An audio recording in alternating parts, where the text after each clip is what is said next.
Hello, just a quick video to take you through the latest firmware revision on here. So if you want to know how to do the firmware update, there's other videos available, but there's a few new kind of learnings and I guess maybe nuances to making sure that it does work. So first of all, you're using Wi-Fi Con to do your firmware update. Clicking on that and it will give you some instructions. Account 1234, they mean they want your hotspot to be called 1234. So if you've got an Android, you can simply name that in your hotspot zone, or if you've got an Apple, you can go to General About, rename your phone from Daniel 1234 to 1234, password 12345678, and once you've done that, the sign of success will be that when you click connect, you will get an IP address. If you do not get an IP address like this above, you do not have connection to external source on this, so you can't do anything until you get that.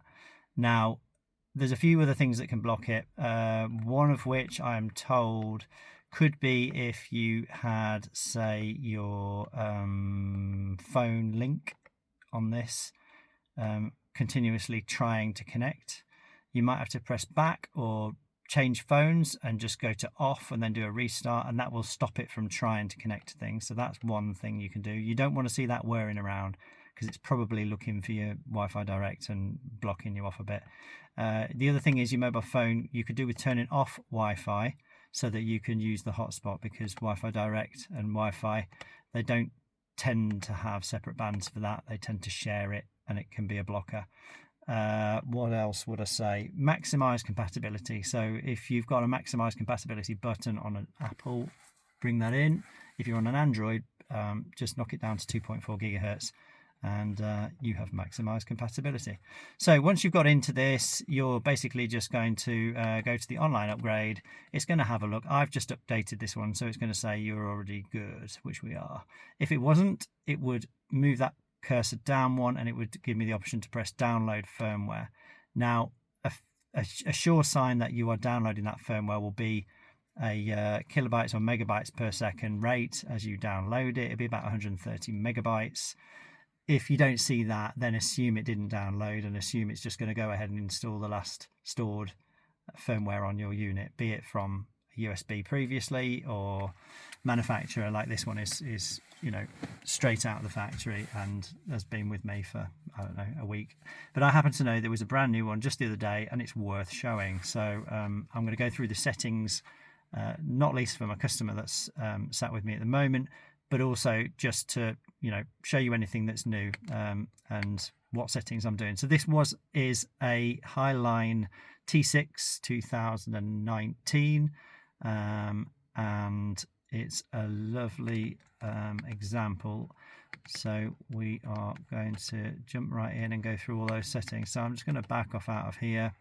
We're also going to be fitting the do 7 11.5 inch floating screen. That's going to be connected through to this and come through the virtual dash in this central area here. So I might release a little bit of a video later just showing this install for that. It's a great bit of kit, really is. It's the best Android head unit on the market, and we've gone for the highest specification too. And we're adding 360 cameras and front-facing DVRs and ADAS systems and all the other good stuff, tire pressure monitoring, PSI systems and all of that.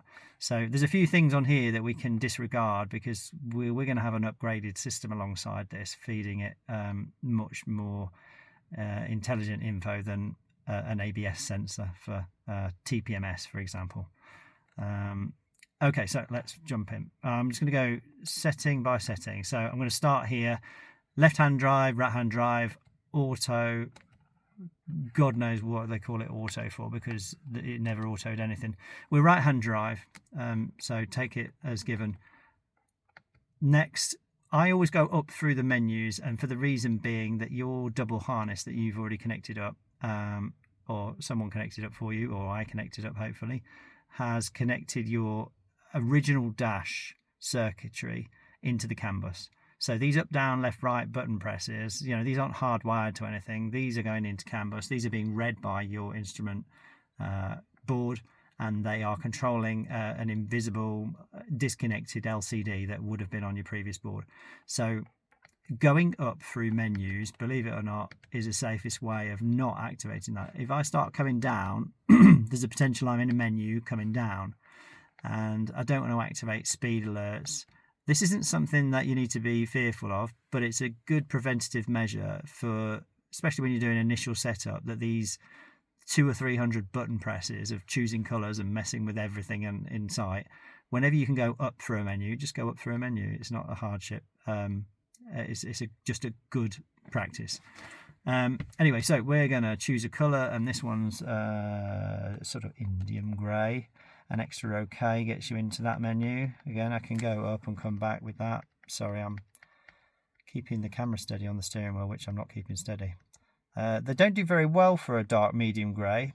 Perhaps I'll feed back to them. But the black's very black, and the grey is a bit taupe. But I'll do the dark one and we'll play with it later. Okay, so pointer style. As a default, that will be... I think it follows your ambient when you change your ambient, but you can accent it later. So for this one, I'm going to have it as red. That's what it is. That's fine. Brightness, you can leave that at default. 12 and 3 I'm quite happy with. Actually, sometimes I bring the daylight up to 13 and 3. They've actually just changed that default, as far as I can tell. Version info is just going to show you what the latest firmware you're on is. I'm looking at the bottom there. We are September the 12th on September the 17th. So, yeah, we're rocking. Time change, you just got to be patient and wait for it. The time sponsored by Everest is 12:18, nearly 12:19. So I will just pop that in. I will pop that in correctly before pressing OK. Pressing it up, obviously. 12:19.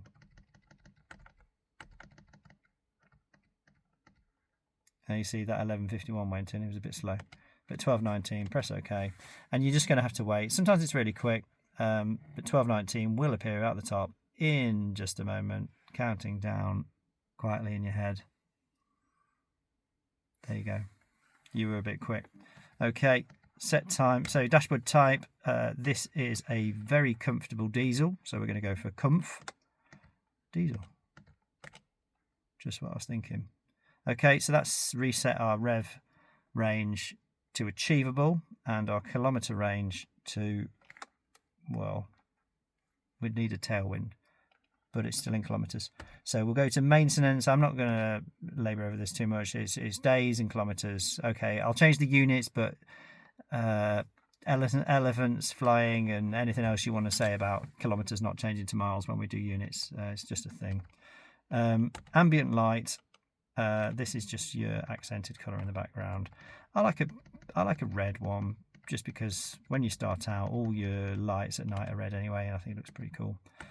Theme, play with that later. Let's just get this bit sorted first, but that will convert it to a Golf 8 theme. We're on a Golf 7 theme at the moment, so we're mimicking a Generation 7 Golf. But yeah, I'm liking what they're doing with the Golf 8, and this recent download is one of the reasons I'm a little bit enthusiastic about the Golf 8 theme, and that's because I've been pecking them to get the obvious stuff like temperature and fuel, which just weren't there on the basic dial menus for the VW stuff.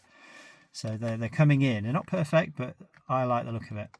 Right, so I've already done this WLAN country to United Kingdom. That can help with the Wi-Fi connect for the update as well. So just bear that in mind if you're having troubles. It's one of those things. Preferences, right, this is where most of the good stuff is and most of the trip wires. So we've got a voltage display frequency. You can watch your voltage drop whilst you install your DigiDash. That's not going to be the voltage of the battery though. That's going to be the voltage of the of the given voltage internally on this after it's taken its little slice of the pie. So take it with a pinch, but your engine needs to be running for it to be genuine. But you know, if you run your battery down, it's probably already too late. Reverse left and right. If your left goes right and your right goes left, or you like being that way around, you do what you like with it. That is literally for button presses. It's nothing else, not to do with steering. Width indicator light. It's always checked. I don't get why it's always checked. And I firmly believe that the width indicator light being enabled is for the blind spot indication system on the wing mirrors. Now, it's very common on a lot of the vehicles that this dash software covers, so I get why it's there and why it's on. And it probably has no bearing at all, because I've never seen a problem with turning it on or off in my T6 personally. But it's not here, so I turn it off. We can move it up and down a little bit, we can zoom it a little bit, but in my experience, taking this down to 0.9 and back up to 1, it always fits a big 1 in there, as long as you can see the dial edges, and then the uppermost thing is your indicator. As long as you're not clipping that top triangle off, you'll be happy. If you do, you could zoom it down a bit, or you could move it up and down a bit until you've centered those dials before you expand it or shrink it or whatever. Time source, that just means, do we grab time from the CAN bus, or do you want to switch it to liquid crystal? We'll leave it on original car, I've already set it.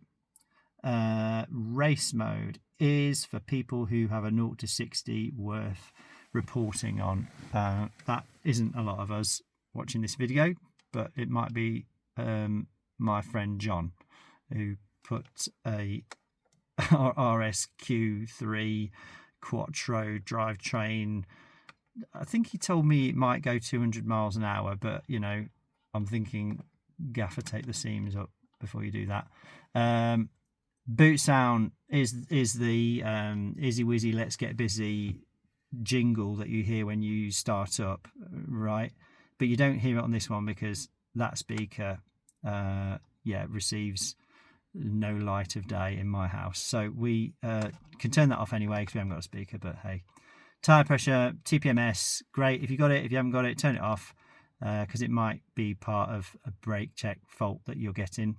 We're turning it off because we're going to be putting TPMS internal or external or something on this for a doo-doo anyway. To be honest, it's a bit crap anyway, but that's my opinion on ABS sensor checks. But a flat tire needs reporting, but you should feel it. Check mil. Okay, so this is basically checking the messages from the CAN interface. If you don't have that on CAN, then you're saying, I don't want to know what my CAN bus is telling me about my engine management light or my brakes or my handbrake or my, you know, all of those things. So we do want to read that. Phone mirror is the onboard Android Auto. If you wanted to pair your phone directly with this and see it directly in the middle and use a bit of up, down, left, right to control it and sort of offhand your audio to your head unit that can only do a bit of Bluetooth, go ahead. But honestly, if you've got a touch screen in the middle, I'll be using that, and then I'll find a way to get it over here using my box or your head units. Not up to the job, time to get a doo-doo. So we'll turn it off. And that was the thing that was actually jostling earlier that could use the Wi-Fi Direct that whizzes around. It won't go off straight away. Don't expect any of these settings to go, you know, immediately. Normally you have to exit, lock door, shut door, lock door, wait. Some of them take effect quickly, but not others. That's one of them. It will disappear out the menu. Rear door follows. Okay, so looking behind me, we have a rear door that doesn't follow the driver. And I've told it I'm right drive, so I know that the open door is going to be on the passenger side now. Brake pad inspection, that's pad wear indicators. If you've still got OEM brakes, you've probably got them. If you've found that they were knackered and you guys in the garage didn't reconnect them or replace them, they might have been taken off. Or if you've gone a bit la-la like me and gone and covered your wheels in big things like that, you might not have opted to reconnect the things because, well, there's just no point in its effort. That's you can see your brake pads, you know what you're doing. I'll leave it on for this vehicle. Detecting oil pressure, no, not for the T6, not for the 5.1. That's not for us. Just leave it unchecked, or you'll get an error message, because it's just, maybe they'll sort it out in the future. But detecting oil pressure, if we have a drop in oil pressure, then our engine management light is going to tell us. It's not going to read and relay through the dashboard. Physical light, if you turn it on, then you haven't listened to anything I've said, unless this is your first video, and I apologise. But if you like seeing indicators and handbrake lights and engine management lights and all that good stuff, don't turn it on, because you're telling it you've got a cluster of light bulbs that do the same thing and you don't want them on your digidash. Hold OK, mirror back. That's if you're using the onboard Android Auto. You can change the hold OK, which presently cycles through background options on this, which if this keeps happening to you, it's because you're double pressing your OK too much, which I can demonstrate. It doesn't do on this one. No, you do have to hold it down on this particular one, but on some of them a double press gets counted as a long. Anyway, if you do, you can hold it down until you get back to what you like, and I like gear and speed. Phone link's not gone, but it might do after a reboot or a lockout or whatever it is that it makes it happy. That's actually the view menu here that is being controlled by the long press. So we've got where we want. We've got gear and speed. So I'll just hop back to the menus, left to right. We've still got a car that looks like a whatever it is. Right. So preference. Enter the menu. I think we've got to the end of it anyway. Always press OK to get into the menu. Some people say, oh, I haven't got that. Well, you've not been into the red zone and got down onto the next page. And there is new things, you know, that may appear in this menu. So keep an eye on it. We are a manual transmission. I'm going to tell it so. And maybe that'll make it happy. Right, preferences done. Right, now we're going to do unit checks. So for unit checks, again, we have to press OK.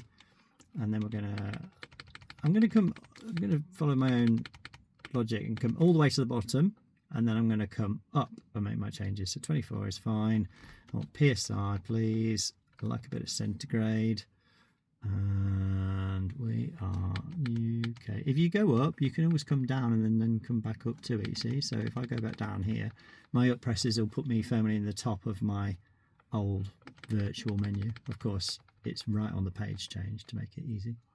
MPG UK, gallon UK, miles per hour, and miles.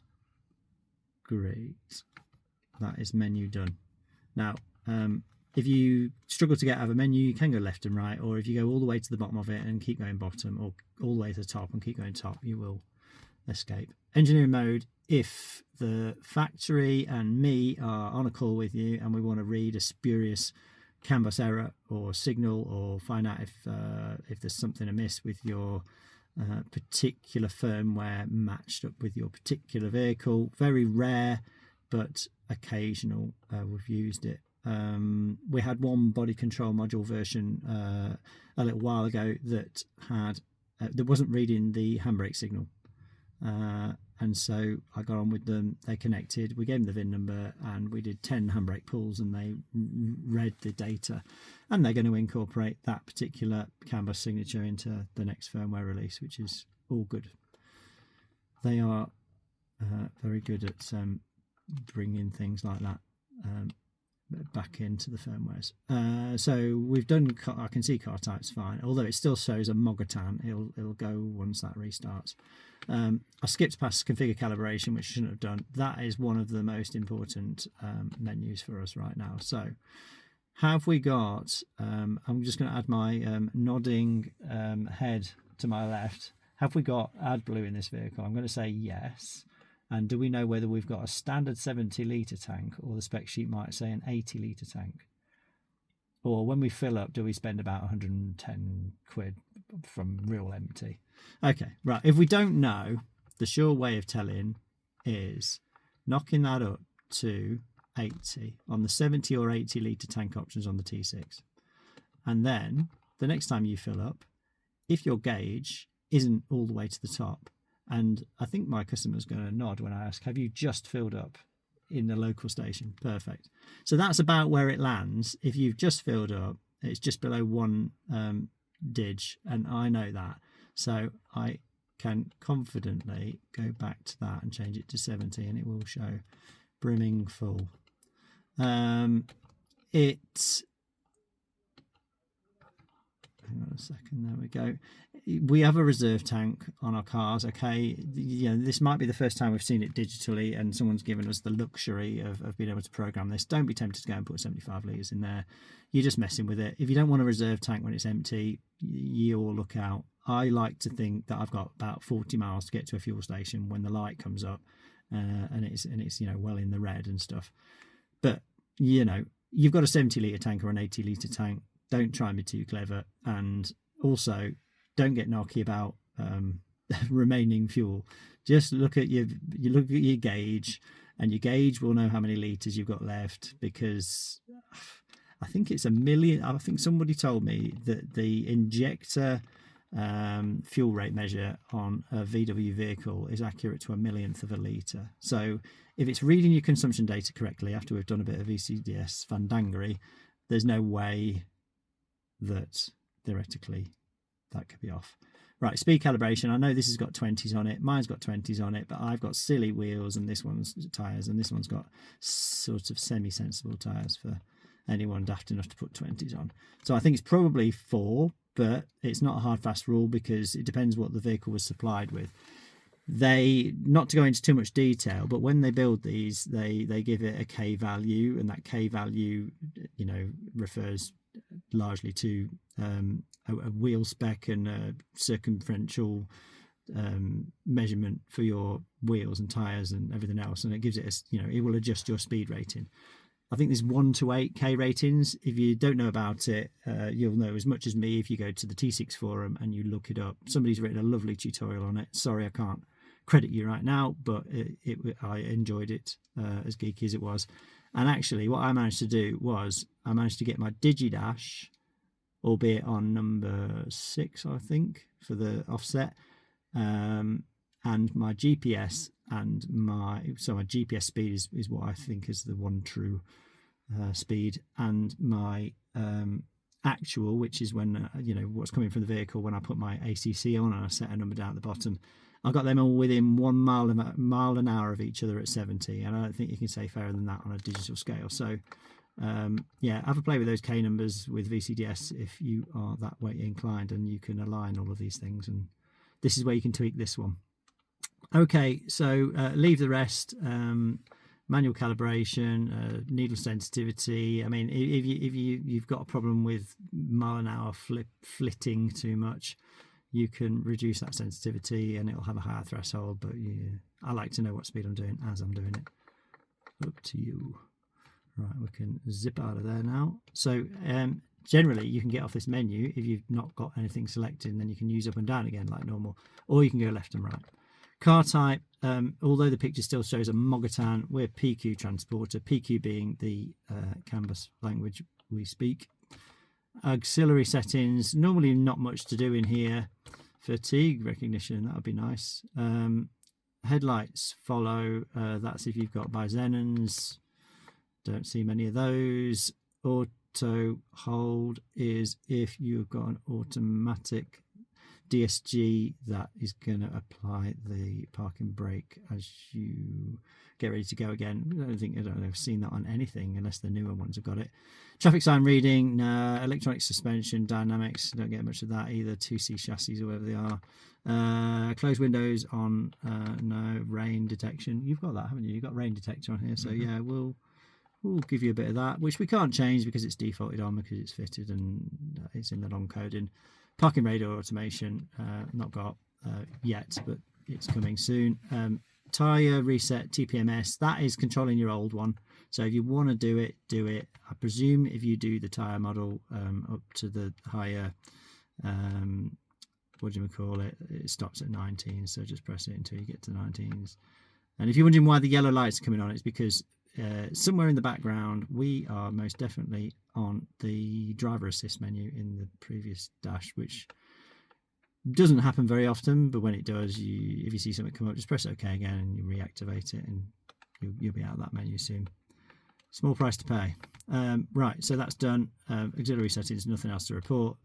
This is where you could choose how long you're back home and away. This customer I've got right now obviously has a very luxurious driveway because he's got 30 seconds worth of tootling to get back into the house. I would say save your DLR, daylight running lights, a little bit. Put them on to 10, that's what I have. Footwell light, can't change it anyway. Lane change assist, gosh, if anyone ever wanted that, off.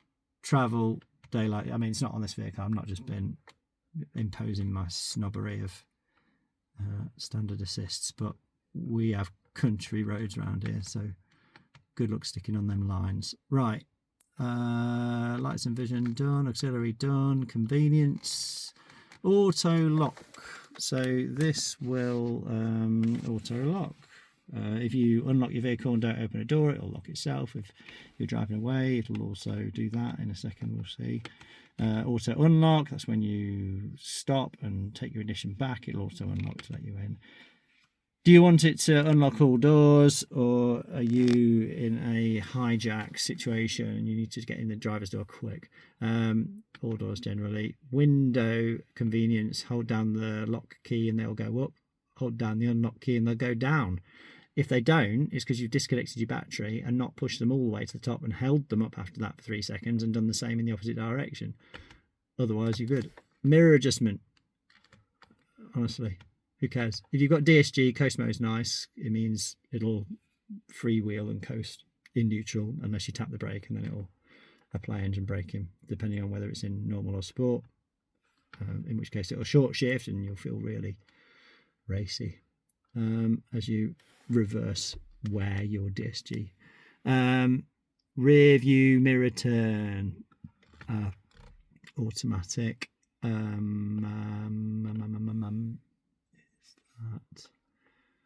Gosh, I don't know whether they're talking about on board. I would imagine that is, well, it can't select it anyway, but the reason it's there, I know this customer has been through a tribulation to get his factory wing mirrors folding on comfort lock hold and fold back down again on ignition in. So that's why it's in there as an option, but we can't adjust it here, so that's fine. Leave. Done. And then we're back to the Wi-Fi and BTCon. That's literally just asking CAN bus, is there anything connected in the CAN bus via the BT? And the answer is no right now. But don't be tempted to use it and think, oh, I must pair my phone with my DigiDash. Yeah, there's no light at the end of that tunnel. Use your head unit. It's got a microphone and speakers. Yeah, you won't. There's no microphone in this one. That's it. There's nothing new to show you except the bit that made me want to show it in the first place. Golf 8 theme. Do I want to restart? Yes. That asks you if the vehicle is stationary. Ask me how I know. It's a safety feature. I like to see them. So here we are. It's Golf 8 theme. I haven't yet done the logo change on the startup on this, but I will. The phone link's not gone yet, even though sometimes those reboots activate things like that. We haven't got a HDMI input yet. But the reason I really love this is because I'm totally wed to my HDMI input mirror from the Doodoo and previously the box when it was in my Halo. All available on my site if you follow the links in this video. But the HDMI view real estate on this is much bigger, much better, and nice and clean.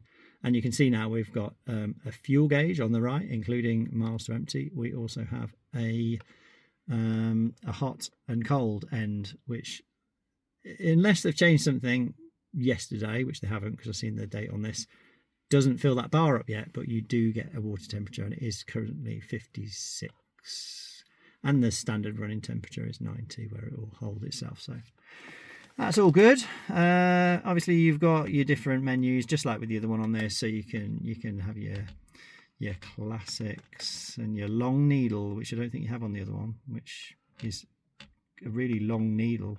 if you had to ask what long needle was. Sport, if you've got an Audi and you want your menu to get all kinds of messed up. Actually, I could show you on this one because it's just confusing, but you've got two views on here. So, oh look, there's race mode. Enjoy. When you set off, it starts a timer, and then the next day when you hit 60 miles an hour, it tells you how fast you did it and how far you went. But you'll already be at your destination and had a good night's kip. So on the left hand side, if I wanted to control the left hand side, which is a HDMI input, I actually press right and I start on the left, and then I can choose what it's going to be. Opposites, let's play opposites. That's all it's about, really. Yeah, I'll have that. Select it. Fine. I've got two views now. Is my door open? And how quickly am I getting to 0 to 60? I can tell you, you've got time to shut your door. Right, hold down OK, and we can go through a few other ones. This one I like because it's got mermaid scales in the background. Actually, when you're driving, you get a sort of graph in there as well. This one I like because it's called minimal, and it's really minimal. This one I like. I'm lying. I like this one because it's got my gear and my speed, and that's what it's called. And it just makes sense. It's simple. I don't want to be flooded with information, and I like my HDMI input because that's where all good stuff is. Okay, that's the end of this video. Like and subscribe, and yeah, if I get some more subscribers and you watch some more hours, I can monetize this and charge you all for subscriptions to watch my special videos. I'm not joking. I'm definitely going to do that. So the thousands of people that have watched this and installed or got through a firmware update or got past settings that they'd knackered up themselves, yeah, you can, I don't know, maybe it'll let me add a tip jar to it or something. Right, anyway, look, thank you very much. I will do another one of these when it's worth doing. This one is for the T6. It will also be applicable to the T5.1. There may be elements of it that are applicable to the T6.1 crafter, but that's a different CAN bus, and they're capable of making different mistakes and emissions in different CAN buses. So this is this one. Thank you very much. Goodbye.